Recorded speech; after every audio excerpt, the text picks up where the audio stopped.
1100 kilometre एका रात्री, ते पण एजडी जावावरती. तर आज आपण बघणार आहोत सैनिक दादांची दुसरी बाईक, त्यांचं पहिलं प्रेम. नमस्ते, मी श्रेणिक सूर्यवंशी. ही आहे माझी कलेक्शन मधली first collected bike, SD D classic 1982 model आहे. हा बाईक ट्यून केलेली आहे.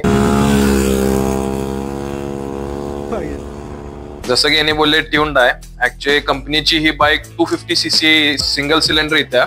जी गाडी कंपनीची पॉइंट होती ते मी इलेक्ट्रॉनिक कन्वर्ट केलेले आहे राईडच्या हिशोबानं. कंपनीची येते 13 BHP, जी मी ह्याला वाढवलेलं आहे नियर अबाउट 18 ते 19 BHP पर्यंत या गाडीला नेलेला आहे. हेडचं वगैरे काम केलेलं आहे या गाडीचं. एअर फिल्टर बॉक्स जो रोडकिंग मॉडेल आहे याचा, तो एअर फिल्टर बॉक्स मी या गाडीला बसलेला आहे. ज्यावेळी आपण हे गिअरचं आत लिव्हर प्रेस करतो, हे कन्वर्ट होती किक मध्ये. परत ज्यावेळी हे खाली जातं त्यावेळी हा गिअर लिव्हर होतो. बाईक डायरेक्ट स्टार्ट होत नाही, तर ह्या बाईकला थोडं पंप करायला लागतं. पंप ज्यावेळी केलो आपण त्यावेळी किक.